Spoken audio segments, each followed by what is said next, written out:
अस्सलाम वालेकुम व्यूअर्स। आज मैं आपके साथ काले शहतूत के शरबत की रेसिपी शेयर कर रही हूँ। आज मैं जिस तरीके से आपको ये शरबत बनाना सिखाऊंगी, आप इसे सेव करके भी रख सकते हैं और ये बहुत मज़ेदार बनेगा।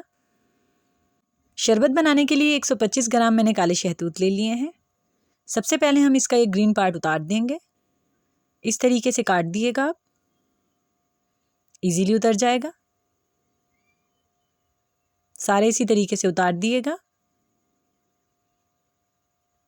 ये देखें, सारे शहतूत साफ़ हो गए हैं और मैंने इन्हें धो लिया है। मैंने एक पैन ले लिया है। शुरू में पैन के नीचे फ्लेम आप मीडियम रखिएगा। 2 गिलास मैंने इसमें पानी के ऐड कर दिए हैं। इस तरह से शहतूत का शरबत आप बनाएंगे तो शरबत बिल्कुल मीठा बनेगा आपका। 3 चम्मच मैंने इसमें चीनी के ऐड कर दिए हैं। आप अपने टेस्ट के मुताबिक कम या ज़्यादा भी कर सकते हैं। चीनी डालते ही इसमें एक बार चम्मच चला दिएगा ताकि चीनी नीचे लगे नहीं। सबसे पहले हम चीनी को मिक्स कर लेंगे पानी के अंदर।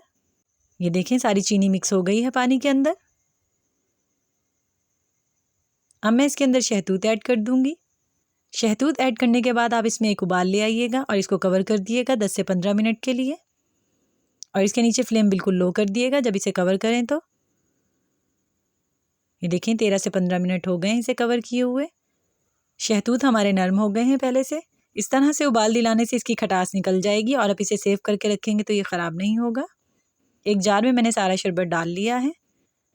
2 पत्ते मैं इसमें पुदीने के डाल दूंगी और हम इसे ब्लेंड कर लेंगे 3 से 4 मिनट तक। रेसिपी अच्छी लगती है तो चैनल को सब्सक्राइब कर लिया करें, वीडियो को लाइक कर दिया करें और शेयर कर दिया करें।